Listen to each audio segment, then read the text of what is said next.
না। তাই বলছি মনসা, শুধু গর্ভে ধরলে হয় না মাতা, মা যদি না বোঝে সন্তানের ব্যথা, ওরে মা যদি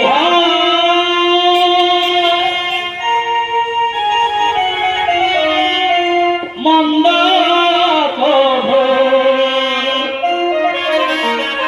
ওরে মনসা, ছেলে মন্দ হয় না,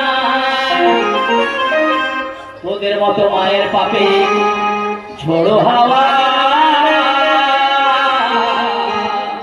ছেলে